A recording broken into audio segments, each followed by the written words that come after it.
Chapter 41 Ninjutsu Showdown. You are listening at novelfull.audio. Fire Style, Phoenix Sage Fire Technique. Secret Art, Ice Release, Ice Rock Dome. Golden-orange flames erupted under Gen Uchiha's control. Suzuki Chin dodged nimbly as the flames scorched black marks on the trees and ignited the treetops, leaving charred leaves behind. Not an attack jutsu. Looks like it's more of a support type. Gen Uchiha noticed a heart-shaped, snow-white ice crystal appearing between Suzuki Chin's eyebrows. The Uchiha clan was tough in one-on-one combat. Despite Suzuki Chin's confident words, he wasn't taking any chances and immediately used his clan's secret technique to weaken any illusions. With this secret technique active, his mind becomes like an ice mirror, making ordinary illusions obvious and reducing their effectiveness. It even dampens the power of visual jutsu, greatly boosting his resistance to illusions. Thoughts raced through Gen Uchiha's mind, but he didn't let up his attack.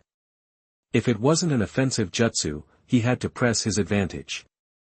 Gen Uchiha threw 2 kunai with explosive tags and 3 shuriken in quick succession. Suzuki Chin leaped and moved with the agility of a monkey. The explosive tags detonated without hitting him, and he dodged the shuriken. Clang. 2 shuriken collided with one, changing its trajectory and sending it toward Suzuki's neck. Suzuki was shocked and quickly raised his arm to block. Clang! The shuriken hit his arm guard and bounced away. He really was dealing with an Uchiha ninja. His shuriken techniques were so refined, he almost fell for that trick. The sudden shift in his trajectory forced Suzuki Chin to land on the ground. Seeing Gen Uchiha charging toward him, Suzuki Chin pulled a smoke bomb from his pouch and tossed it. Billowing white smoke spread everywhere, as he jumped back and wove hand signs in mid-air. Water style, water shot. Suzuki Chin weaved hand seals with each hand, performing 2 jutsu simultaneously. Crystalline water droplets materialized, filling the air so densely there was almost no room to escape. The droplets shot out like bullets, with a force rivaling that of a pistol. The white smoke cleared, revealing only 2 tree trunks riddled with holes from the water shots. The ground exploded, a figure leaped into the air, and the sharp Kusanagi sword was aimed at Suzuki Chin's lower body. Suzuki Chin's face contorted in pain, but then he turned into a water clone. An explosive tag within the water ignited. Bang! A ball of fire engulfed Uchiha Gen, sending dirt flying. When the smoke dissipated, only a dirt clone below the knees remained. Hidden mist jutsu. Suzuki Chin, hidden behind a tree, cautiously peeked out.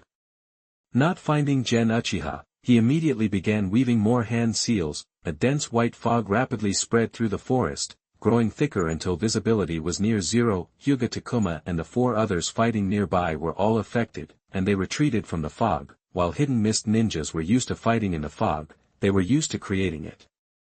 In someone else's fog, sensing the enemy's position was impossible. Using the fog, Suzuki Chin pinpointed Uchiha Gen's location and began to move in quietly. Fire release, ash stone sealing jutsu.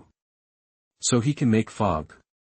Anything you can do, I can do better. Uchiha Gen exhaled high-temperature flames and hot ash toward the origin of the fog. The torrent of fire and ash swept forward, vaporizing the white mist as it advanced. Crap. Suzuki Chin cursed inwardly, halting his movements to weave more seals, creating a wall of water in front of him. The scorching flames and hot ash collided with the water wall, creating a thick white steam, but the hot ash continued to spread around the sides. If he didn't do something, he'd be burnt. Wind style, great breakthrough. The moment the water wall gave way, Suzuki Chin's chest puffed out as he expelled a violent gust of air from his mouth. The airflow spread out, becoming a strong wind that blew away the ash and remaining white mist. A ninjutsu duel. I like where this is going. That ice crystal mark between his eyebrows seems to be for countering illusions. Uchiha Gen smirked, sinking into the earth to quietly circle behind Suzuki Chin. Reaching Suzuki Chin's location, he was still surrounded by a thin layer of white mist and a bit of hot ash. Hidden within the mist, Gen Uchiha formed hand seals, and Zhu Rong appeared from his left arm, eyes gleaming with anticipation. At the same time, Suzuki Chin was using the white mist to track Uchiha Gen. Fire release, great fire annihilation. Golden-orange flames erupted from Uchiha Gen's mouth, initially forming a wave to obscure vision and evaporate the white mist, then Zhu Rong puffed out its cheeks and unleashed a stream of fire. The two flames merged, their power skyrocketing. The range extended past 65 feet, and the golden-orange flames intensified, turning golden-yellow. The air shimmered, the soil scorched black, and the shrubs turned to ash. Even the thickest of trees went up in flames. Damn, that's one hell of a fire jutsu. No holding back, gotta go all out or I'm toast. Ice release, multiple ice crystal wall. Suzuki rapidly weaved hand seals, performing the same jutsu simultaneously. Chakra surged out of his body as he slammed his hands onto the ground. A series of ice crystal walls rose from the ground, wide, tall, and thick, exuding cold air and causing the surrounding temperature to plummet. The blazing flames crashed into the walls, and the first ice crystal wall instantly melted and vaporized. The second lasted only a blink before disappearing. Then the third, fourth, and fifth. Seeing the last wall about to fail, Suzuki Chin's eyes nearly popped out of their sockets as he frantically channeled chakra, ignoring the dull ache in his own meridians. Cold ice crystals continued to emerge, filling the scorched gaps. Oh, you think you can hang in there? Zhu Rong, keep the heat coming. Wu Sheng, sneak around and disarm him. Gen Uchiha ordered quietly. Zhu Rong spewed out flames and nodded enthusiastically. Leave it to me, master. Wu Sheng whispered, quietly drawing the sword from its scabbard and circling low to the ground. Since the Kusanagi sword was too long to carry on his back, Gen Uchiha wore it around his waist like Sasuke. Meanwhile, Suzuki Chin's brow furrowed, sweat beading on his forehead, his eyes filled with apprehension. Was Uchiha Gen planning to settle this with pure chakra, winner takes all? This was bad. He was on defense and losing the initiative. He had to find a way out, but finding that way wasn't easy. There was only an ice wall between the raging flames and Suzuki Chin. If Suzuki Chin didn't maintain it with everything he had, the flames would burn through the ice wall in an instant, and he wouldn't have the chance to form any seals, leaving him with no escape. It might be possible to complete a one-handed seal while the flames burned through the ice wall, but against such a massive fire attack, ordinary ninjutsu would be useless. Only an advanced ninjutsu would give him a chance to survive. This was a gamble with his life.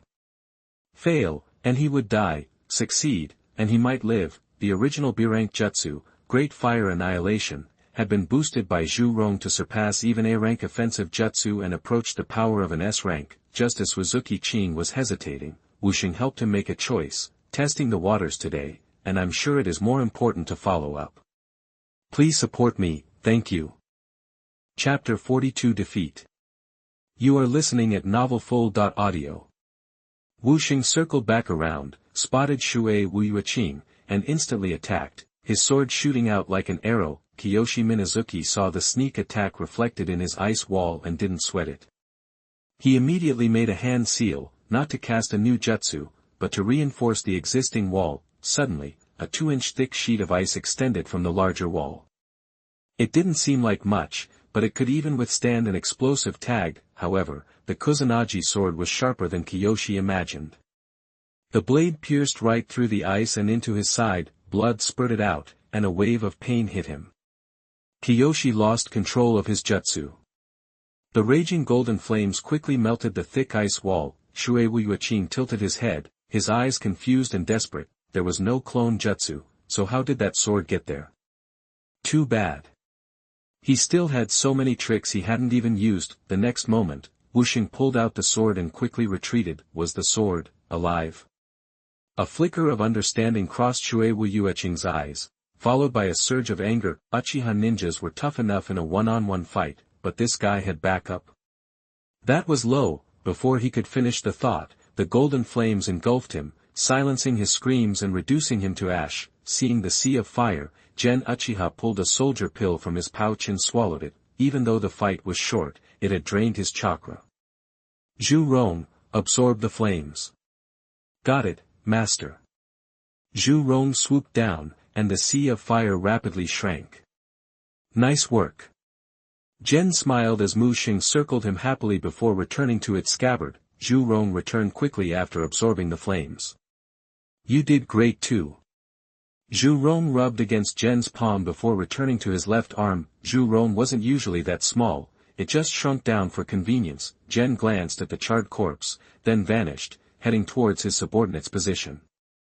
He arrived just as Kurenai Yuhi was battling a female ninja from Kirigakure. Jen didn't interfere. Kurenai already had her opponent trapped in a genjutsu, so the fight was as good as over. The Yuhi clan wasn't much to speak of in Konoha, barely even a family, but they had a knack for genjutsu. Kurenai's father, Yuhi Kurenai, was a well-known genjutsu specialist in Konoha.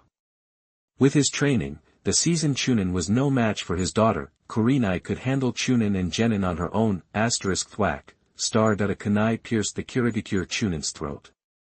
She snapped out of the genjutsu, clutching her bleeding throat, and collapsed.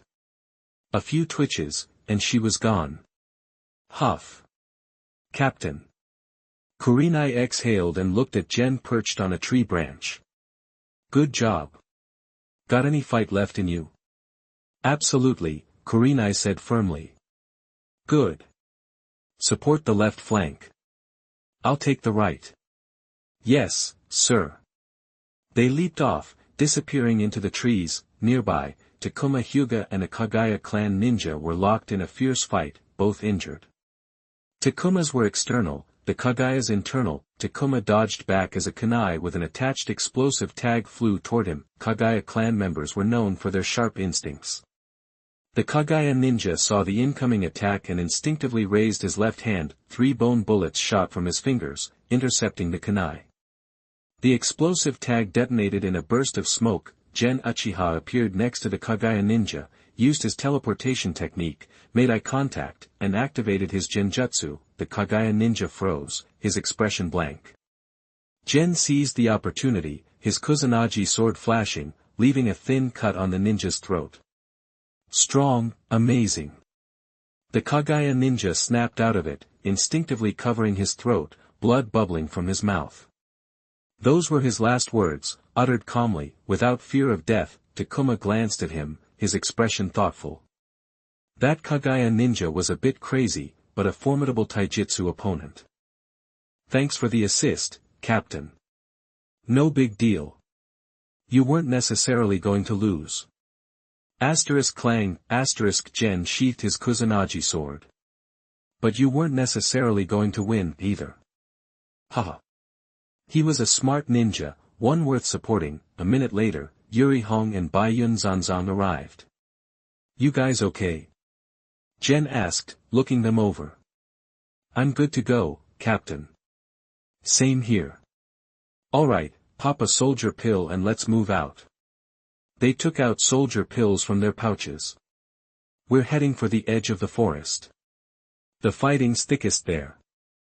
Ninja tools and jutsu flying everywhere. We'll form a triangle formation, covering each other. Stay close, and don't stray too far from me. Yes, Captain. In a free-for-all, a team with Hyuga clan members had an edge.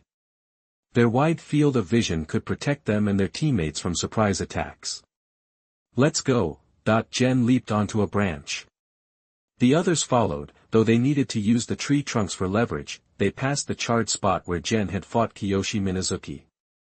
The sight made the three stop for a moment, secretly impressed. Half a minute later, they reached a muddy clearing where Konoha and Kirigakure ninjas were locked in combat. 4 figures stood out. Orochimaru, Jiraiya, and Tsunade were perched atop the giant summons, Manda, Gamabunta, and Katsuyu. The first 2 were all about damage, while Tsunade provided healing. Minato Namikaze hadn't summoned Mtnovel's giant toad, but he was a blur on the battlefield, either killing enemies or saving allies. He was as popular as the Sannin. Judging from the overall situation, Jen saw that Konoha had the upper hand. However, with the 4th Mizukage, Yagura, personally leading the charge, and other skilled ninja on hand, Kirigakure was fighting tooth and nail, and it would take time to achieve victory. Let's go. Jen charged forward, mud splashing. Releasing chakra from his feet, he expertly navigated the terrain, offsetting the mud's drag and gliding across it as if it were pavement. The Kusanagi sword cut through the air, slicing through kunai like butter, and taking Kirigakure Genin lives with each swing. His subordinates weren't as skilled with chakra control. Even Takuma Hyuga was struggling, and the rest were falling, as were most ninja there, regardless of their quality. Falling on such a battlefield could be a death sentence. The trio became mud-covered monkeys like everyone else. Only a handful of Jounin and Kage-level fighters could move with Gen's grace. Even ordinary Jounin couldn't stay clean for long. Time trickled by. Half an hour later, Yagura recognized the inevitable and ordered a retreat. A red flare shot into the air and exploded. Kirigakure's retreat was orderly. Any ninja who knew the hiding in mist technique performed it. The battlefield was soon enveloped in a thick fog, and the Kirigakure ninja vanished within it. Konoha's wind-style ninjas were scattered, and even with the help of Kage-level experts, it was difficult to dispel the mist quickly. Facing the whiteout, the Konoha ninja didn't dare to pursue. An ambush would be suicide. The same was true for Gen's team. Kirigakure's best would be able to threaten the group. Only a Super Kage-level ninja would be qualified to chase thousands of ninjas, but not all Kirigakure ninja could retreat safely. The battlefield had become a chaotic mess. Seeing the Konoha ninja hold back, Yagura sighed in the fog, and his senior officers were also disappointed. If the Konoha ninja were blinded by victory, they could mobilize the rest of the lake to attack. That could turn the tide or, at the very least, inflict heavy casualties on Konoha. Too bad. Yagura turned and left, followed by his army. As for the entangled ninja, the leadership hoped they could escape and then evade pursuit. Any further delay would increase losses. Chapter 43 Chaos and Anxiety. You are listening at novelfull.audio. Faced with the dire situation, the Kirigakure ninjas who hadn't evacuated scattered in every direction, trying to escape, but surrounded by a large force of Konoha ninjas and facing a gathering of powerful shinobi. Most of them were cut down. Only a handful managed to escape or surrendered. With the battle over, the Konoha ninjas began the grim task of cleaning up the battlefield. They collected the enemy dead, gathered supplies from the fallen ninjas and the abandoned Kirigakure camp, and sent the wounded back for treatment. The Kirigakure ninjas' hasty retreat meant they had no time to destroy or carry away their supplies, which eased a lot of pressure on Konoha's supply lines. The cleanup lasted until evening, and finally, the weary and mud-covered Konoha ninjas washed themselves in the lake before heading back to camp for food and rest. The next morning, after breakfast, the Konoha forces broke camp, ready to drive the remaining Kirigakure ninjas completely out of the land of fire. Despite 4th Mizuki Yagura's efforts to reinforce his depleted ranks with ninja from the rear, they couldn't withstand the Konoha onslaught and suffered another defeat. This time the losses weren't as severe due to better preparations, but a loss was still a loss. After 2 back-to-back defeats, Kirigakure was pushed back to the peninsula connecting the land of fire and the land of whirlpools. Now, they were in a position where they could either push forward and invade the land of fire again or retreat to the land of whirlpools. In the early stages of the war, this would have been a victory. Remember, the initial battles had been fought inside the land of whirlpools. They were supposed to defeat the Konoha ninja troops in the land of whirlpools before advancing to the land of fire. Instead, Kirigakure had been expelled from the fire country entirely. This was a disastrous turn of events. All the territory they'd taken in the land of fire had been lost. They had snatched defeat from the jaws of victory, and no one was happy about it. Desperate to salvage the situation, Kirigakure's leaders met and brainstormed, finally coming up with a plan to hold the line. The 2 defeats had made it clear that no matter how they defended, they couldn't stop Konoha's relentless advance. Konoha was ignoring their traps and feints. They just kept their eyes on the main enemy force, forcing Kirigakure into a head-on clash every time. They couldn't defend, they couldn't win, and they were giving away territory they had fought hard for. It was a humiliating and frustrating cycle. To change their fortunes, hold their ground, and keep their tailed beast plan on track, they had to break this cycle. So, Kirigakure's leaders decided to split up their forces, switch from defense to offense, and take the initiative. They would infiltrate the land of fire in small teams and units, using guerrilla tactics, attacking supply lines, raiding towns, ambushing Konoha camps, assassinating targets, laying traps, and even using poison. If they couldn't beat Konoha head-on, they wouldn't try. They'd force Konoha to scatter their forces, turning the war into one big free-for-all. A chaotic situation was ideal for creating opportunities. They didn't have to worry about dragging things out in the land of fire. In this kind of fight, Kirigakure's chances of success were much higher. Even if they didn't win outright, they could at least buy enough time for the tailed beast plan to succeed. Then, they could regroup and launch a full-scale attack. If Konoha suffered heavy losses, Kyomogakure, Iwagakure, and maybe even Sunagakure, fresh off signing a surrender treaty, would be tempted to make a move. Once they saw Konoha weakened and the other major ninja villages entered the fray, the smaller villages would follow suit. Who wouldn't want a piece of the Land of Fire, with its rich resources, ideal environment, and thriving economy? And if their plan succeeded, they would be the ones who changed the course of the ninja world, and they'd get the biggest piece of the pie. Vision of glory dancing in their heads, Kirigakure acted decisively. They not only infiltrated by land, but also mobilized ships for a full-scale naval invasion. The Land of Water might not be as prosperous as the Land of Fire, but they certainly weren't short on ships. They could simply commandeer them by force. Kirigakure's sudden change in tactics caught Konoha completely off guard. Reports of attacks and requests for help poured in from every direction, forcing Konoha to send out ninjas to respond. The Fire Country daimyo was furious when he learned that towns were being attacked. This impacted tax revenue, and that impacted his wealth. Enraged, the Fire Country daimyo pressured the third Hokage, Sarutobi Hiruzen, and sent diplomats to the Land of Water to lodge a strong protest and threaten the Water Country daimyo. If Kirigakure ninja dared to attack towns in the Land of Fire again, Konoha ninja would retaliate. In the ninja world, battles between villages generally didn't target civilians. It wasn't a written rule, but it was generally understood. Using ninjas' destructive powers to attack towns would cripple tax revenue and make life unstable, even dangerous, for everyone. Of course, civilian casualties were inevitable in ninja battles, but the scale was usually small enough to ignore. By attacking towns across the Land of Fire, Kirigakure was breaking the unspoken rules of the ninja world. That's why the Fire Country daimyo's protest was perfectly justified. The Water Country daimyo, knowing he couldn't afford to alienate the Land of Fire, pressured Yagura, the fourth Mizukage, to back down. Yagura agreed to stop attacking towns and to return 2/3 of the stolen goods. He couldn't return everything. That would be too humiliating. Returning 2/3 was already a significant concession to the Land of Fire. After all, Kirigakure couldn't work for free, could they? Of course, by 2/3, he really meant closer to half. The Fire Country daimyo wasn't thrilled, but he knew he wasn't getting the other third back. He wasn't about to let it go, though. He was a daimyo. He wasn't used to being pushed around. The Fire Country daimyo sent all the recovered funds to Konoha as war expenses, telling them to give Yagura and Kirigakure a thorough beatdown. The third Hokage, Sarutobi Hiruzen, gladly accepted the money, happy to oblige. Konoha's finances had been stretched thin by years of war. Sarutobi Hiruzen allocated half the money to building war supplies, which he continuously sent to the front lines. Time flew by, and the conflict dragged on for over a month.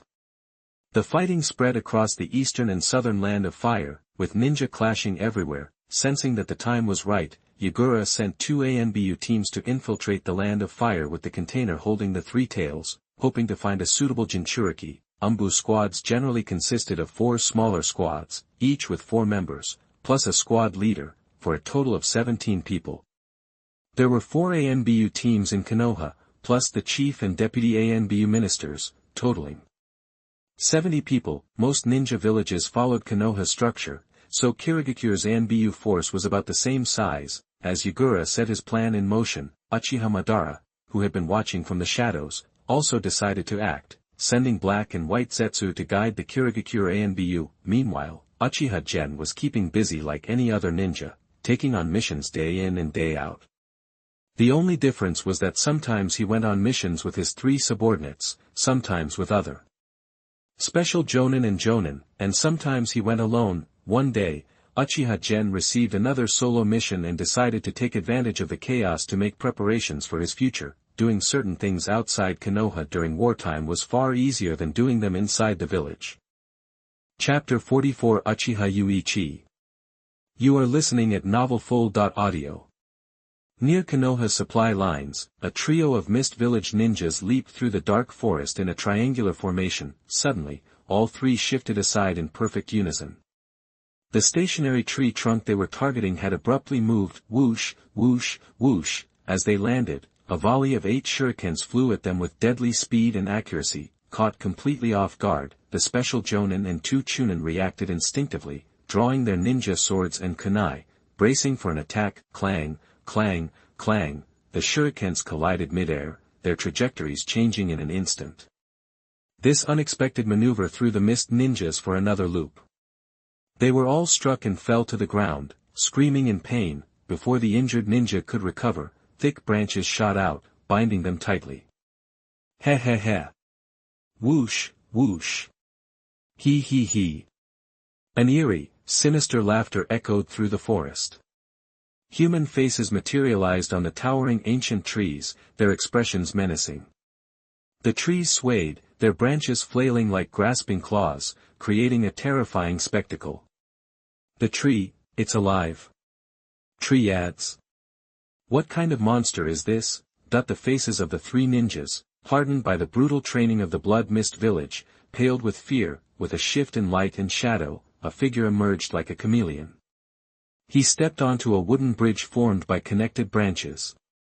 At the same time, the bound Kirigakure ninjas were hoisted into the air, while the mist ninjas were paralyzed by terror. Uchiha Gen appeared and activated the Soul Fruit's power, extracting their lifespans and souls against their will. Transparent blue souls and white orbs of lifespan streamed into Uchiha Gen's body. The 3 ninjas hung limp, their eyes wide with terror, unable to utter a sound. Come back. At this command, the shuriken he'd used retracted from their wounds and returned to Gen Uchiha's hand. He wiped the blood off on the clothing of the Kirigakure ninja, and then put it into his ninja tool bag. There was no need to reclaim the normal shurikens. Uchiha Gen was feeling a bit nostalgic for the ones he'd created earlier. Put them down. Zhu Rong. The tree released its grip, and Zhu Rong appeared, opening its dragon mouth and unleashing a searing blast of fire. The 3 mist ninjas on the ground were instantly reduced to charred husks. Uchiha Gen then focused his mind, reactivating the Soul Fruit's ability. White orbs of light flew from the surrounding trees, returning to his body. The low-level triads were no match for Uchiha Gen's power, lacking the will to resist. Big Mom had citizens from all countries, a nearly endless supply of souls and lifespans. Her gifts to the dead were permanent and irrevocable. Genko Uchiha's gifts to his temporary triads were temporary, manipulated so he could reclaim them at any time. Only the initial batch of triads, including the 2 high-level ones, were given permanent souls and lifespans. The interception is complete. Time for Phase 2. Uchiha Gen clasped his hands together, and a puff of white smoke billowed up. When it cleared, he had completely transformed, taking on the appearance of the special Jonin he had previously captured. An hour later, deep in the forest north of Konoha's front lines, Chunin Uchiha Yuichi led 3 of his subordinates as they moved swiftly through the trees, having just completed a mission. Enemies. Prepare to fight. Uchiha Yuichi's sharp eyes spotted a figure leaping toward them. His expression hardened, and he barked the command. The 3 Konoha genin quickly drew their weapons, landed on the tree trunks, and braced for a fight. TSK, talk about bad luck. You little brats just ran into the wrong guy. The Kirigakure ninja that Uchiha Gen had transformed into licked his lips, his eyes cold and his smile cruel, a picture-perfect villain. We'll see who's unlucky. Don't underestimate us. Uchiha Yuichi's eyes narrowed, his dark irises turning scarlet, a single black magatama slowly rotating in each. So, you're an Uchiha. Perfect. I've been meaning to study that Sharingan of yours. Before he could finish, Uchiha Gen's disguised mist ninja vanished. Uchiha Yuichi braced his arms to block. The next moment, Uchiha Yuichi was sent flying, slamming into a tree trunk with a sickening thud, blood spilling from his mouth. The 3 Konoha genin were stunned, but not deterred. 2 launched feint attacks with shurikens, while the 3rd, skilled in taijutsu, seized the opportunity to launch a surprise attack. Unfortunately, the 2 sides were not evenly matched. Gen Uchiha dodged the shurikens, knocked the attacking genin away with a single punch, and then easily took down the other 2. These 3 represented the standard level of genin from Konoha and the wider ninja world. They were no match for a serious jonin. In the original story, the genin who participated in the Chunin exams were the elite of the elite. Even those who failed the second round were considered above average among the genin. Since the war began, genin were capable of performing some taijutsu, and knew how to throw shurikens and kunai, and use explosive tags. Not all could use the three-body technique. I'll hold him off. You guys get out of here. He's a jonin. We don't stand a chance. Don't throw your lives away. Fire style, fireball jutsu. Uchiha Yuichi made the hand seals as quickly as he ever had in his life, inhaling deeply before expelling a torrent of orange-red flames. Uchiha sidestepped it easily. With a flick of his wrist, 3 shurikens were unleashed. Click, click, click. The shurikens pierced the tree trunk. Uchiha Yuichi threw shurikens and kunai in rapid succession. Wind style, great breakthrough. Uchiha made a seal, puffed out his chest, and exhaled a violent hurricane. The storm of wind scattered the shurikens, sending leaves swirling through the air, and slamming Uchiha Yuichi. Ahem. Uchiha Yuichi was knocked from the tree, slamming to the ground. His insides felt bruised and battered, blood rose in his throat. He choked and coughed, unable to rise. Knowing escape was impossible, Uchiha Yuichi reached out to destroy his Sharingan, but his world went black. The 3 Konoha genin, following their captain's orders, fled in tears. Uchiha Gen didn't pursue them. He didn't want to destroy the 3 families in Konoha, and besides, they were witnesses. He gazed down at the unconscious Uchiha Yuichi, a thoughtful expression crossing his disguised face. The double One-Tomo Sharingan presents at least 2 opportunities for observation and research, and 4 if I'm lucky, but I'm still unsure if that will be enough. To be on the safe side, I should capture another ninja with a Tomo Sharingan. That would give me at least 4 chances, and up to 8. Which should be plenty. By the end of the war, most of the Uchiha clan's ninja worked in the police department, and rarely left the village, making it inconvenient to do anything. During the war, the missing ninja of the Uchiha clan could be easily passed on to Kirigakure, and the risk was minimized. With that thought, Uchiha Gen hoisted Uchiha Yuichi over his shoulder and made his way to the safe house he had prepared. Please read it. Chapter 45 Little Conscience. You are listening at novelfull.audio. About 30 minutes later, Gen Uchiha arrived at a densely wooded mountain and entered a cave. He'd set this cave up in advance as a safe house, stocked with enough food and water for 2 people to last about 2 weeks. The water was fresh mountain spring water. He'd bought the food, mostly instant noodles and canned goods, in town while disguised during a solo mission. After lighting some candles, Gen Uchiha removed everything from Yuichi Uchiha's person and strapped his hands and feet to a wooden cross he had prepared. Then, Gen left the cave. He found a tree in the forest, about as thick around as a man's waist. He drew his Kusanagi sword and, channeling his chakra, coated the blade in a layer of pale blue light. He swung, and the tree came crashing down. This was a wind chakra nature transformation he'd recently mastered, mainly for increasing sharpness. He remembered how Danzo used to add wind chakra to his shuriken so they could slice through rock like butter. After stripping the branches, he cut 2 sections from the trunk, about 10 and 13 feet long, then carefully began to whittle them down. With each flash of his blade, sawdust flew, and soon, 2 roughly shaped wooden figures began to take form. He wasn't a carpenter by any means, so the figures were pretty abstract, but at least they had humanoid outlines. Sheathing his sword, he extended his hands. 2 beams of white light shot from his palms, striking the wooden figures, temporarily granting them souls and lifespans. The next moment, the wooden men stirred to life. They knelt stiffly on one knee and said, "Master." Gen Uchiha nodded. "There's 1 person in the cave now, and soon there will be 2.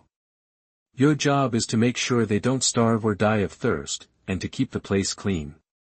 "Yes, Master." "You're weak. Don't wander off. Stay near the cave. You'll be given water and food, and you are not to speak to the people inside the cave while cleaning. Act like you're mute." "Yes, Master." "Don't ignore me. If you screw this up, I'll burn you to a crisp and use you for firewood." Gen Uchiha gave them a stern warning. Hearing this, Wu Sheng and Zhu Rong flew out, one from his scabbard, the other from his left arm.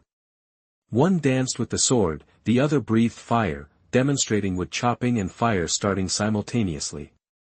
"No, master. We'll do it right." "Yes, yes, we'll be good." The two wooden men looked terrified and spoke over each other. "If there's punishment, there's reward. If you succeed, I won't take back the souls and lifespans I've given you." "Thank you, master." "Thank you, master." The wooden figures instantly forgot their fear and grinned. "Wait here." "Yes, master." Uchiha turned and entered the cave. Zhu Rong and Wu Xing remained, circling the two wooden men and continuing to threaten them. "Remember the master's words. If you mess up, I'll burn you to charcoal, no, to ashes. There won't even be a body left. Remember what the master said. If you screw this up, I'll cut you to pieces." "Yes, yes, yes." The two wooden men, completely petrified, huddled together, trembling, repeating the single word. Both being homies, the wooden men could sense Zhu Rong and Wu Xing's power, a power they couldn't even begin to resist. Soon, Uchiha Gen came out of the cave and tossed two hooded black cloaks to the wooden men. "Put these on." "Yes." They grabbed the cloaks and quickly donned them. Once the buttons were fastened, two figures in black robes were visible, completely concealed. "Zhu Rong, Wu Xing, go clear out any dangerous animals from the mountain." After a moment's thought, Uchiha decided to take things a step further. The two wooden men weren't much stronger than average people, although they were more durable, but not very agile. The mountain wildlife could be a real threat. The animals in this world were far more dangerous than anything he remembered from his old life, and precautions had to be taken. "Okay, master." Zhu Rong transformed into a 20-foot-long fire dragon. Wu Xing climbed onto Zhu Rong's back, and they quickly disappeared into the trees. Although Mu Sheng and Shuriken Homets could fly, it was only short distances at low altitudes. Zhu Rong, on the other hand, could travel long distances and at great heights. "You two, come with me. I'll show you how to use some tools and how to feed people." "Yes, master." Uchiha was going to all this trouble because he didn't want to kill his own people. Otherwise, he would have just silenced them after his research was done. He admitted that he was self-centered. He was, after all, kidnapping his own clansmen for the sake of power. But he still had some boundaries. He wouldn't kill those who had no conflicts of interest or position with him, especially not those of the same clan. Uchiha believed it was necessary to maintain a little bit of conscience, just so he wouldn't be completely consumed by the darkness of the ninja world. If you fell completely into darkness, it wasn't you who controlled the power, but the power that controlled you. Uchiha didn't feel he could control what other people did. He just did things his way. Being strict with others while lenient with yourself wasn't his style. According to his research, Yuichi Uchiha came from a happy family. His parents were both alive, and he had younger siblings. They got along well and seemed happy. Why should he ruin that? He would just give Yuichi Uchiha's family a scare and then make sure everything was returned. It wasn't that he couldn't just kill him, it was just more complicated. As long as Yuichi Uchiha never learned his true identity, there was still a chance for redemption. After the experiment was over, he'd find a mission that would put him in conflict with Kirigakure village, and he'd kill the Kirigakure ninjas during the mission. Then, he'd spread the story that the news of Uchiha Yuichi being secretly captured and studied by Kirigakure ninjas had been discovered through the mind of one of the Kirigakure ninjas. He'd follow the clues to find the place of imprisonment, then put on a show of fighting himself, creating chaos, and leaving the corpses of several Kirigakure ninja as evidence. Problem solved. If everything went well, he could even gain 2 loyal ninjas from the Uchiha clan as subordinates. Even if it was complicated, the end result would be worth the effort. Half an hour later, the 2 dim-witted wooden men had learned how to use the tools and how to feed people. Zhu Rong and Wu Xing had also cleared out the dangerous animals from the mountain. Uchiha then left the mountain and returned to Konoha's frontline camp to turn in his mission. Even though he was a bit late, the ninja in charge of checking off the missions naturally wouldn't give him any trouble, since he was a genius of the Uchiha clan and a disciple of Orochimaru. After turning in the mission, Uchiha Gen went to Orochimaru and asked his teacher to help arrange a solo mission. During the war, there wasn't much room for arguing about assignments. You were assigned tasks, and you carried them out. But no matter how strict the system was, there were always loopholes you could exploit. With Orochimaru's prestige, power, and connections, he could easily arrange it. Even if Tsunade and the others found out, they'd have a hard time objecting. He didn't know when he would get another solo mission, so he couldn't just wait. His reasoning was simple: he was tired from constantly working. After completing a solo mission, he'd have more time to rest. Being lazy wasn't an issue for Orochimaru, and so, another ninja named Uchiha Mori was attacked by Kirigakure Jonin during his mission. 2 Uchiha eye-opening ninjas were abducted by Kirigakure ninjas one after another, which made the Uchiha clan furious. After completing their missions, they had to form a team and search for them non-stop. Uchiha Shisui, Uchiha Gen, and the 2 elders were all involved, but who would have suspected the mole was among them? In the end, they found nothing and settled nothing. Chapter 46 Orochimaru's Suggestion. You are listening at novelfull.audio. What, the plan flopped. In the biggest tent at the Mist Village front lines, the baby-faced 4th Mizukage, Yagura, slammed his hand on the table, jumping to his feet. The table shattered instantly. Yes, I hate to admit it, but that's the truth. The ninja providing cover noticed the ANBU didn't check in. Suspecting something went wrong, they sent a search party. 2 ANBU teams were found dead on a cliff at the forest's edge. All of them. And what? Yagura glared at the ANBU commander, his voice low and dangerous. Most of the ANBU were killed by wood release. What? Wood release? As the 4th Mizukage, Yagura knew all about wood release, the legendary technique of the first Hokage, Hashirama Senju. The Mist Village had detailed records. Yagura slumped back into his chair, muttering, another Konoha ninja with wood release? To take out 2 ANBU squads. Even if it's not the wood release from the legends, it's still a force to be reckoned with. The files on wood release already scared Yagura, making him wonder if they were exaggerations. Could anyone really wield that kind of power? How's the Nine-Tailed Jinchuuriki? Forcing himself to calm down, Yagura asked, his voice tight. If the Nine-Tailed Jinchuuriki was okay and back in Konoha's hands, that would be a major setback. Plan or no plan, Konoha would have another tailed beast, and the Mist would have one less. The thought made him want to bang his head against the wall, especially since his confidence wasn't what it used to be when facing other ninja villages. The scene was a mess, hard to find clear clues.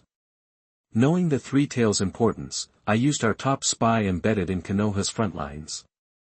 But things happened so fast, I worried directly asking about it would expose the spy. I hope you understand, Mizukage-sama. Every high-level spy was precious. They held key positions, giving them access to valuable intel. The ANBU commander could use them, but he was supposed to get the Mizukage's okay first. Acting alone was a huge no-no. Everyone knew what happened to exposed spies. It wasn't pretty. Depends on whether you're bringing me good news or bad. If it's bad, and the plan failed, you'll be looking for a new job. The ANBU commander silently cursed. This was your plan, not mine. I just followed orders. Luckily, the news was good. He was safe. The information says the girl who sealed the Three-Tails is dead. Yagura visibly relaxed. Good riddance. When a Jinchuuriki died, the tailed beast died with them, but would eventually be reborn. The Mist Village still had a shot at retrieving it. Yagura had no idea that this very situation would lead to him being manipulated, turning him into a puppet who doubled down on the Mist Village's bloody policies, driving it to the bottom of the Great Five. The mist and the sand were becoming real contenders for last place. Top-down policies were always met with countermeasures. Landlords and bureaucrats would find loopholes and work around anything that didn't suit them. Doubling down on the policies would only mess them up, let alone super doubling them. It was a miracle the Mist Village hadn't fallen completely off the map. She used her strong will to gain some control, then threw herself into Kakashi Hitaki's Chidori. Suicide. Yagura paused, then said, a worthy ninja, but they picked the wrong target. Should have gone after someone who valued their own life more. It's not entirely their fault. Women are usually easier to control.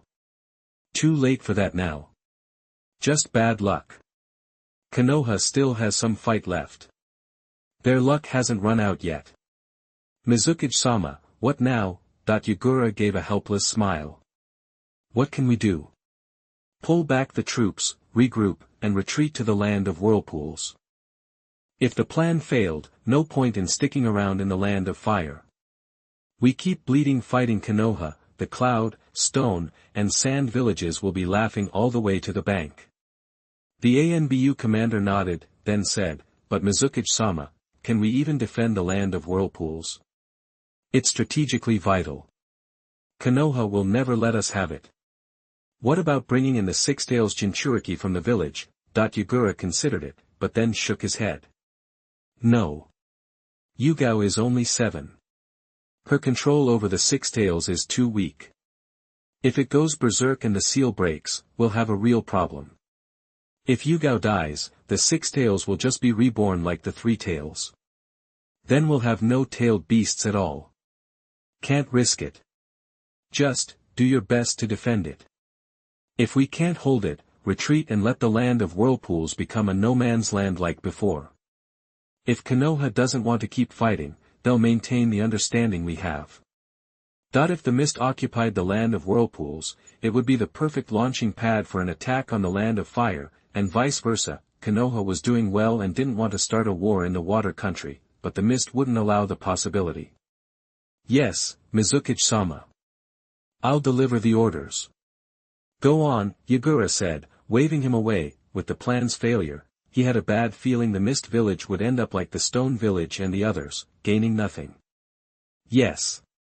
The ANBU commander donned his mask, turned, and left the tent. Meanwhile, at Konoha's front lines, in Tsunade's tent, for commanders and Shikaku Nara were gathered for a meeting. Tsunade sat at the head of the table, Orochimaru and Shikaku to her left, Jiraiya and Minato to her right. Namake's Minato, usually smiling, was grim, clearly upset. Since becoming a ninja, Minato had been used to death. But Rin, a commoner and a kind soul, was different. Mature as he was, Minato wouldn't dwell on Rin's death like Kakashi. He'd move on soon, but his grief was real. Everyone knows about No-Era Rin. Let's hear your thoughts. Tsunade sat up straight, her shoulder-length blonde hair held back by a Konoha headband, a blue-purple diamond mark between her eyebrows, light yellow brows, bright brown eyes, light red lips, and a sky-blue undershirt. She wore a green bodysuit and a Konoha flak jacket. Clean, efficient, and striking. I'll go first. Everyone was surprised by the low, raspy voice. Shouldn't Minato, the teacher, have spoken first? Or Jiraiya, the master? Problem with that? Orochimaru said with a smirk. Not at all. Please, Orochimaru-senpai. Minato was the only one who called Orochimaru-senpai. His teammates used his first name, and Shikaku Nara had to add Sama. No-Era Rin was a hero, no doubt. But the Mist Village's actions were evil and unforgivable. To avenge her, to punish the Mist, I say we deploy the Nine-Tailed Jinchuuriki. Chapter 47 Reaching Agreement.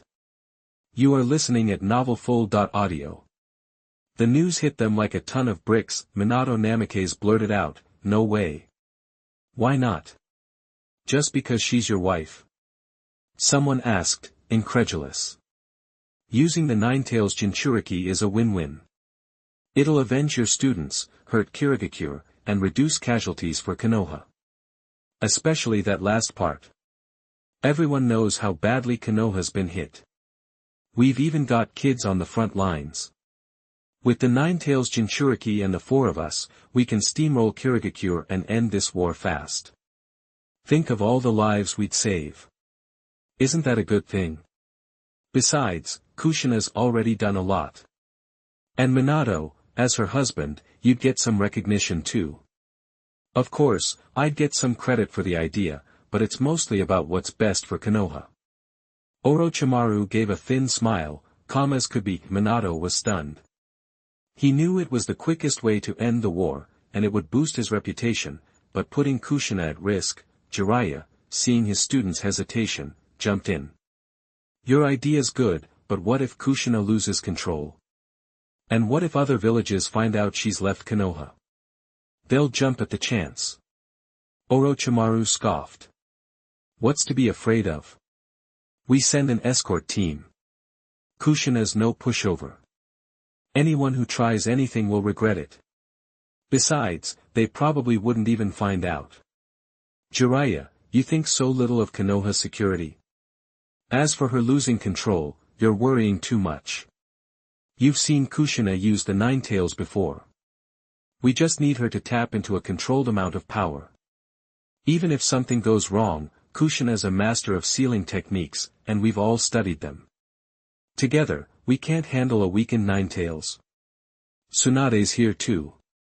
She can patch Kushina up after she uses the Nine-Tails power. Kushina's the Nine-Tailed Jinchuuriki and a Konoha ninja.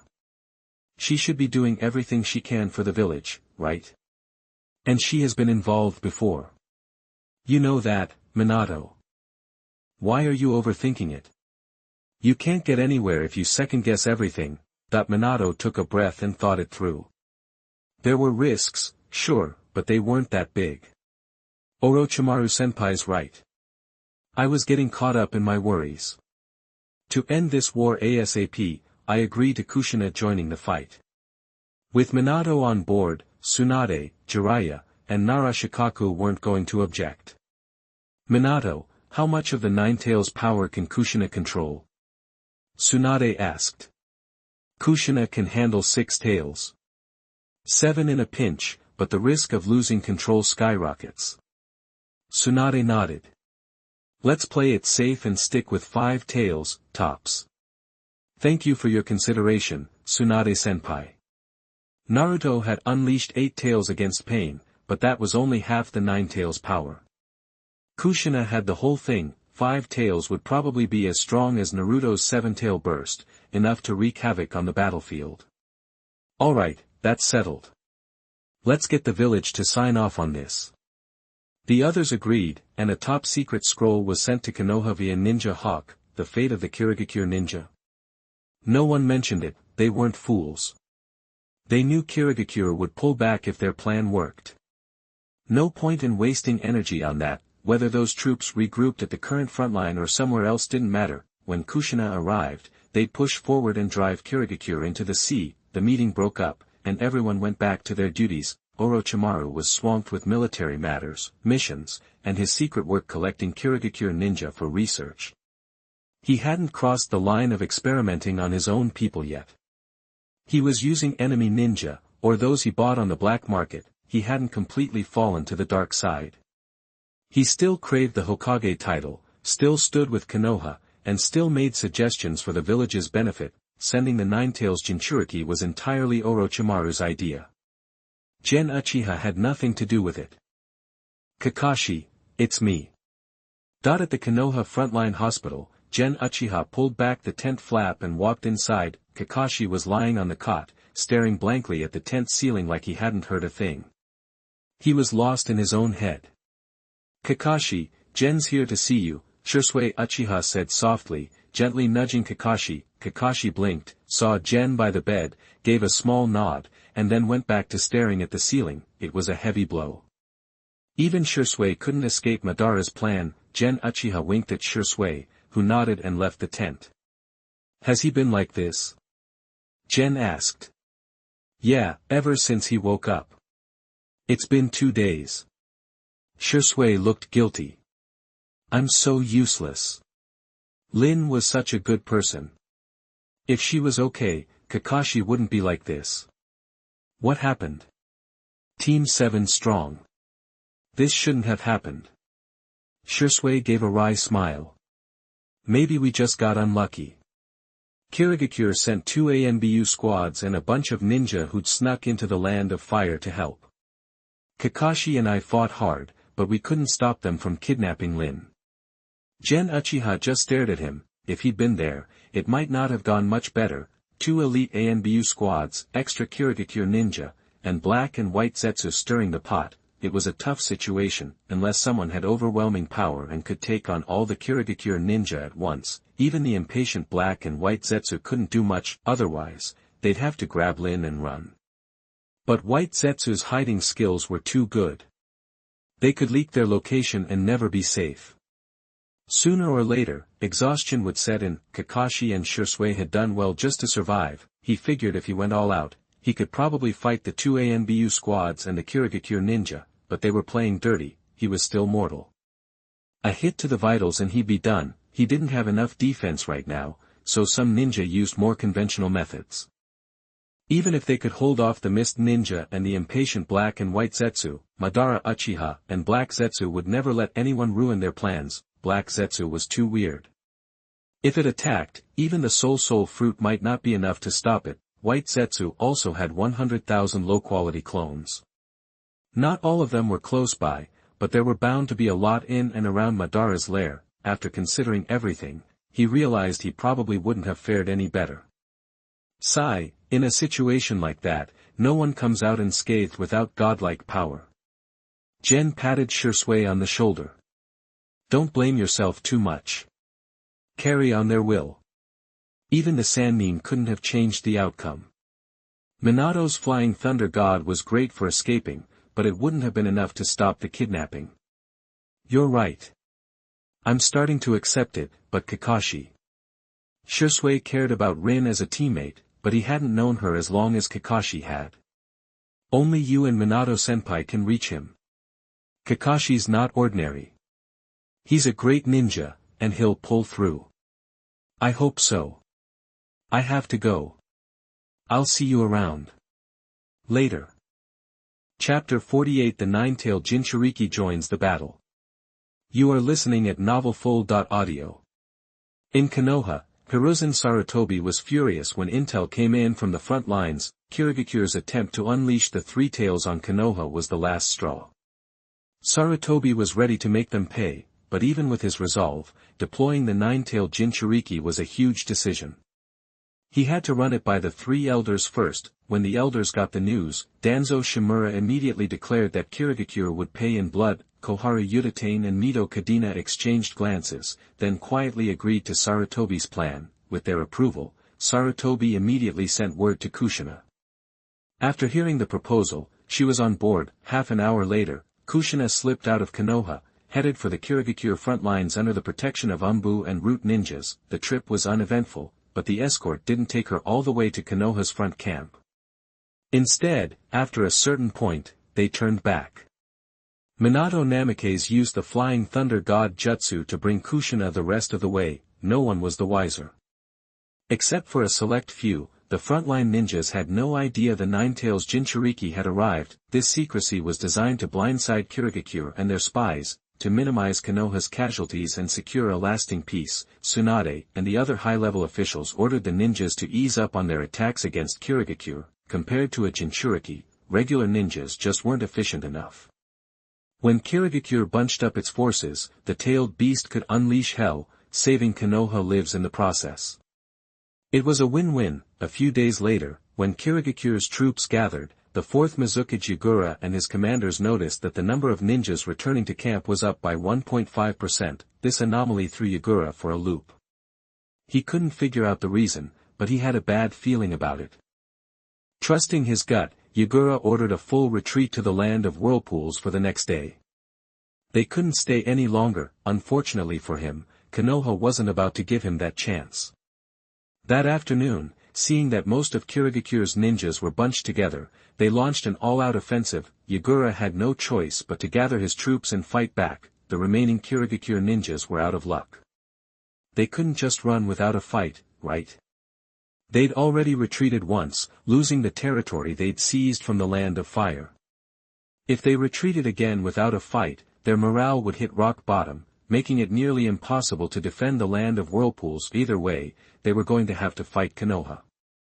They couldn't just abandon the Land of Whirlpools, might as well fight now, while their spirits were still somewhat intact. Before the battle, Yagura sent the ANBU deputy commander to circle the battlefield and gather the remaining Kirigakure ninjas as a surprise force. On a hill a few hundred meters from the Kirigakure camp, Minato and Kushina materialized out of thin air. Since they were within Kirigakure's sensory barrier, their arrival was immediately detected, the Kirigakure sensor ninjas. At the command center practically freaked out, their faces white with terror, foreheads drenched in sweat. That chakra is terrifying. It's Minato Namikaze and a tailed beast. No, it's the Kyubi Jinchuuriki, that the sensor ninjas cried out, and the Mizukage and other high-ranking Kirigakure officials' expressions turned grim. Yagura was stunned, then immediately ordered a dispersal. But it was too late. On the hill, Kushina had partially unleashed the seal, transforming into a miniature-tailed beast covered in dark red chakra, with 5 tails swaying behind her. Red and blue chakra swirled in the air. Red for Yin, blue for Yang.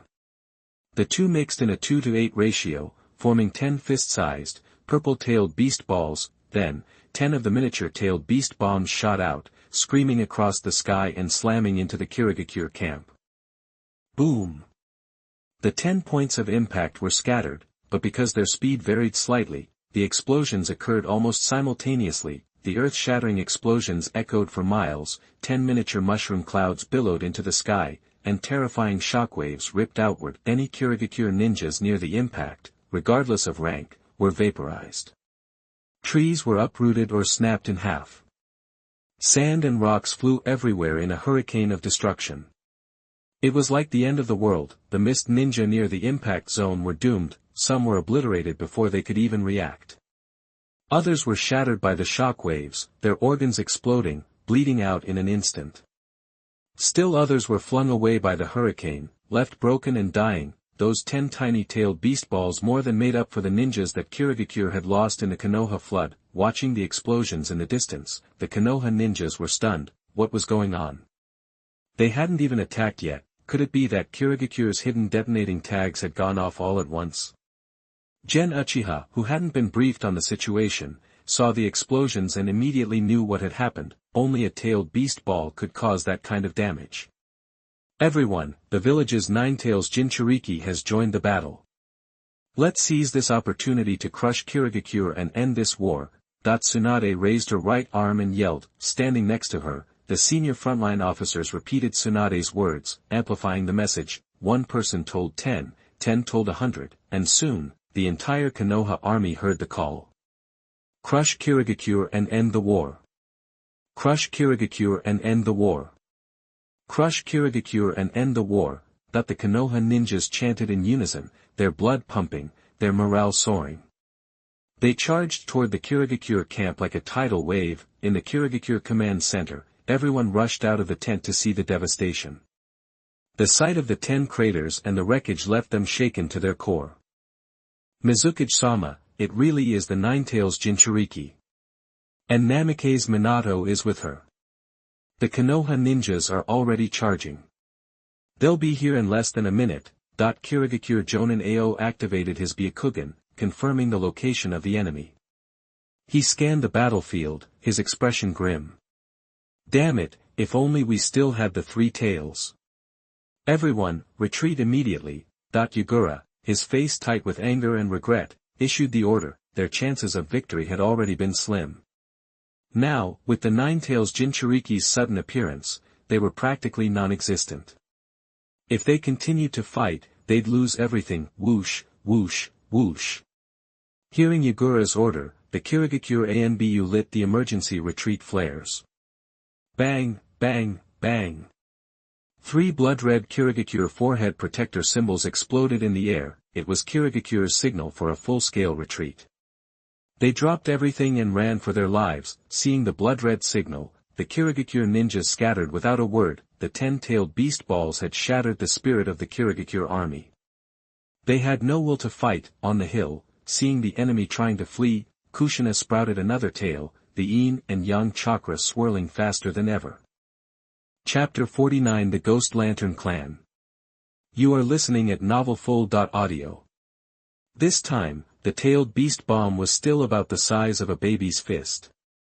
Even though there were only 5, only the complete 9 tails could unleash that many so quickly. The 5-tailed beast bombs plummeted from the hill towards the Kirigakure camp, detonating in 5 small mushroom clouds. The mist ninja scattered in a frantic scramble, wishing they had an extra pair of legs. With the 6th tail manifested, Kushina's mind started to cloud. Minato, watching her closely, shouted, "Kushina, that's enough. Kirigakure is falling apart. Leave the rest to us." Hearing him, Kushina began to suppress the 9 tails. Minato assisted with sealing techniques. After a struggle, the dark red chakra finally subsided. Just then, Tsunade, Orochimaru, and Jiraiya arrived. Seeing Kushina's badly burned skin and exhaustion, Tsunade immediately knelt down to heal her. Well. Jiraiya, looks like we're not needed. You underestimate your students and sister-in-law. I have faith in them. Jiraiya frowned. Enough, Orochimaru, are you done yet? Orochimaru just smiled, ceasing his commentary. Leave this to me. You three go after the Mist Ninja, Tsunade instructed. Kushina's efforts have severely weakened Kirigakure, but they still have fight left. We need to seize this chance to inflict more damage. That way, Kirigakure will give up any hope of holding on to Whirlpool Country and be more willing to talk peace. Tsunade said, her hands radiating a vibrant green light as she healed Kushina, Orochimaru, Jiraiya, and Minato nodded and vanished from the hilltop. Meanwhile, Konoha ninjas had stormed the Kirigakure camp. Those who passed by the massive craters left by the tailed beast bombs were either surprised or horrified. Only a few, like Uchiha Gen, remained composed. What is this? If they saw the tailed beast bomb flatten a mountain in one shot or Susanoo slicing 2 mountains in half with a single swing, their eyes would pop out of their heads. Stay focused. Don't get distracted. The Mist Ninja will resist, so don't get careless right before a potential peace. Uchiha Gen reminded, the ninja world was never truly peaceful. Even when major wars ended, there were always skirmishes. Fighting was constant, just on a smaller scale. Yes, Captain, the sunset painted the sky red, casting long shadows. The Mist Ninja retreated, but not all of them would make it out alive. Konoha's Chunin and above quickly overtook the slower groups of Genin. It wasn't fighting, it was more like a massacre. The Kirigakure Genin were facing Konoha's Kage-level ninjas, Elite Jonin, Special Jonin, and even Chunin. They stood little chance, if it weren't for some of Konoha's senior forces prioritizing the Kirigakure Chunin and above. These Genin wouldn't have lasted even a minute. In that single minute, over 100 Kirigakure Genin died on the battlefield. Their lifeless bodies lay scattered, eyes wide, blood pooling around them. War was cruel and merciless, devoid of right or wrong. It only cared about allegiances and survival. However, their deaths bought time for other Mist Ninja, increasing their chances of escape. 10 minutes later, Uchiha Gen stopped, and Yuhi Kurenai and the others looked at him, puzzled. We're running into more and more Chunin now. For safety's sake, I need you to stop following me. Form a team and eliminate Mist Ninja in the surrounding area. After a relentless chase and the battles along the way, they had spent a lot of stamina and chakra. Uchiha Gen clearly did this for their benefit. Yes, Captain.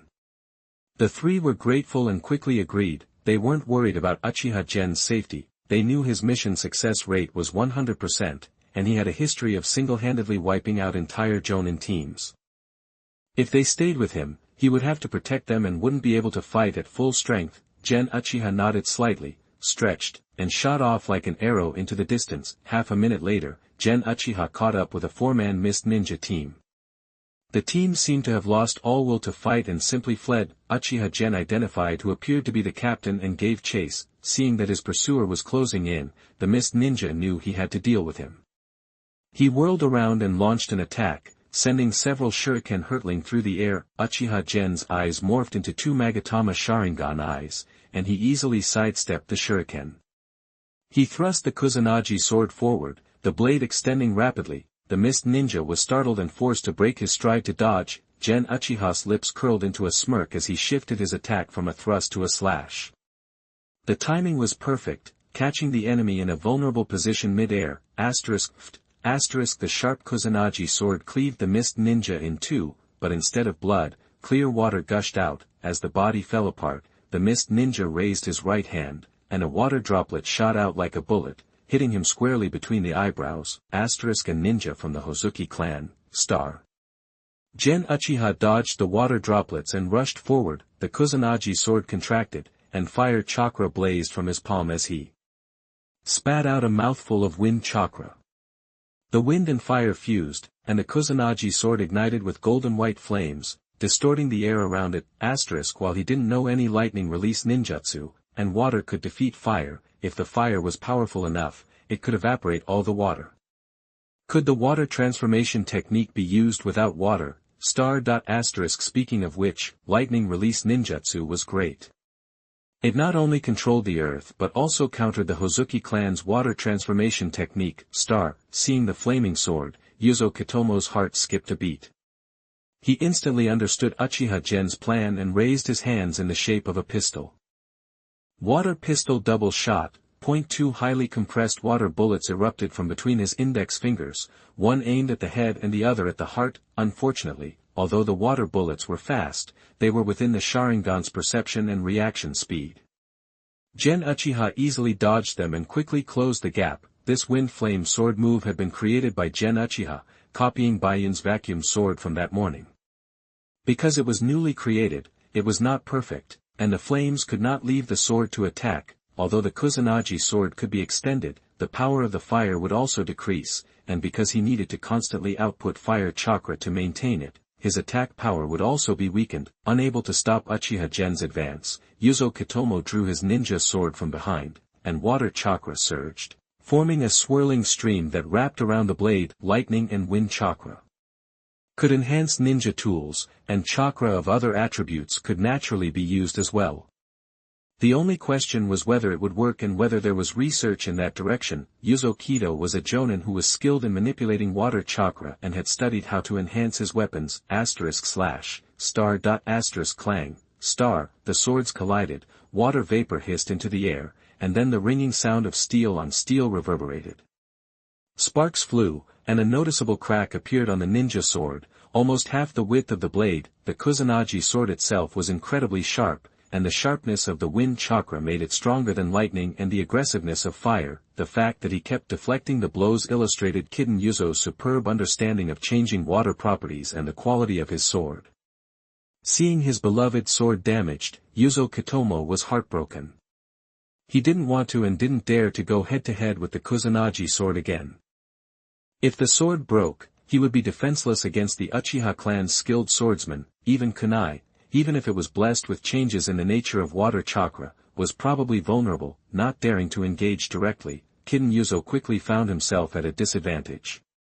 If it hadn't been for the occasional sneak attack with his water pistol technique, he would have been struck down long ago. Uchiha Gen didn't rush to use genjutsu, mainly because the enemy's swordsmanship was excellent and he wanted to hone his own. As they fought, they both suddenly smelled a fishy, salty scent. Yuzo Kido, who had lived in the land of water all his life, immediately realized they were close to the sea. If he could reach the sea, the sky's the limit, and there would be plenty of room to maneuver. So, Yuzo Kitomo calmly reached into his ninja pouch and pulled out a smoke bomb. When there was no time to form seals, other than using body flicker jutsu, one could only rely on smoke bombs to create a diversion. Chapter 50. The overall situation is decided. You are listening at novelfull.audio. It's a shame Yuzo Kido's subtle moves were completely lost on the Sharingan. Uchiha Gen adjusted his stance, locked eyes with him, activated his genjutsu, and thrust directly with the wind flame sword. Yuzo Kitomo, a seasoned fighter, instantly used the hydration technique.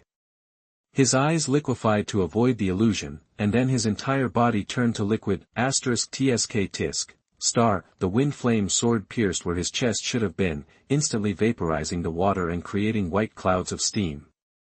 Oni Deng Yuzo quickly disengaged from the blade, reformed his body, and began weaving hand signs. Didn't the illusion work? Uchiha Gen was surprised, but didn't let up.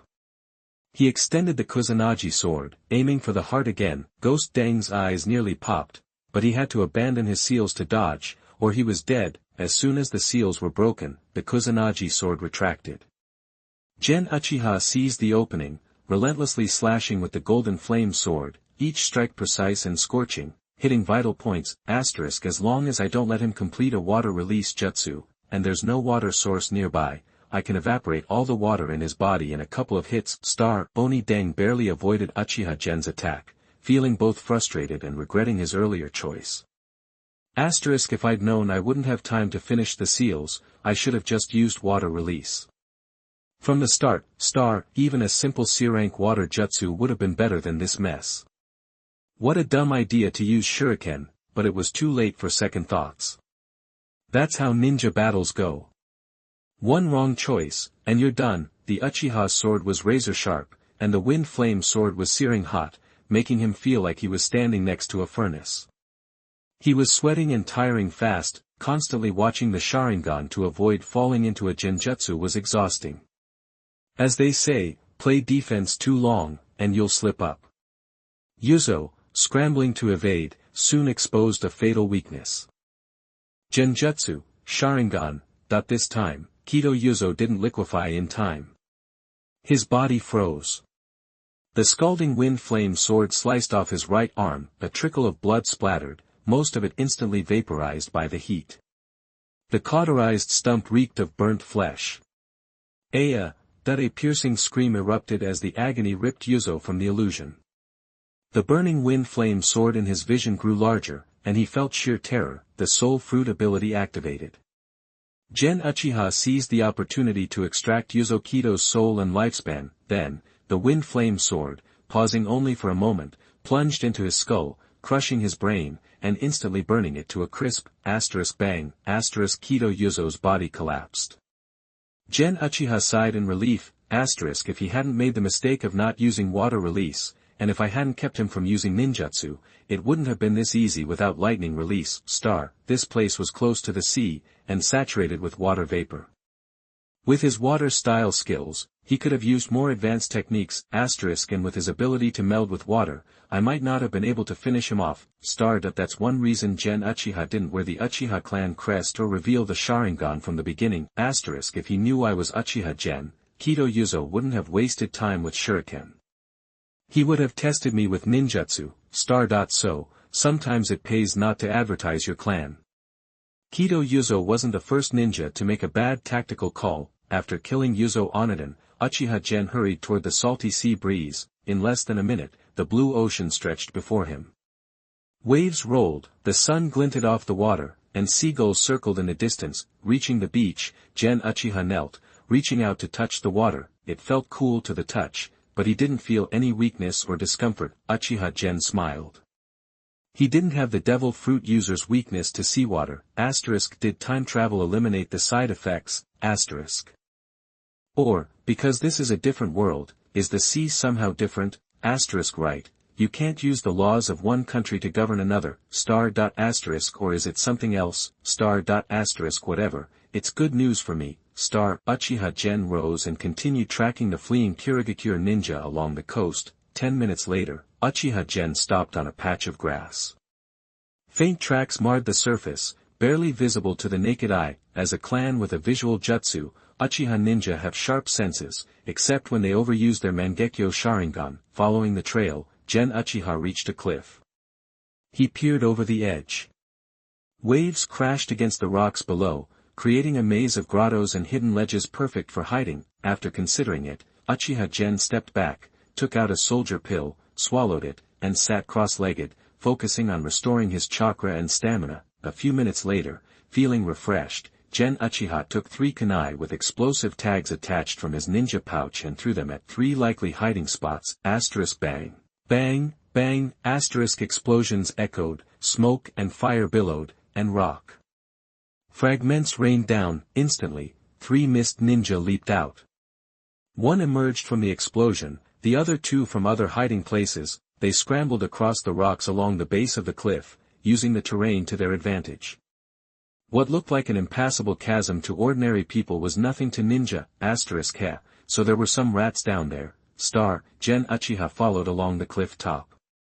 When he found a relatively gentle slope, he plunged down. Even mist ninja, skilled with water, wouldn't risk trying to swim across the ocean without a boat. Most ninja don't have the stamina, chakra reserves, or chakra control to make it. Seeing Gen Uchiha charging down with such determination, the 3 were annoyed.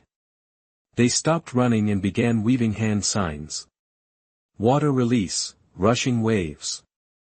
Water release, water shotgun. Water release, water whip, a surging wave, high-speed water bullets, and a coiling water whip all attacked at once, aiming to shred Uchiha Gen. Fire release, great fire annihilation, the real Uchiha Gen leaped into the air, chest swelling, and unleashed a massive golden-orange fireball from his mouth.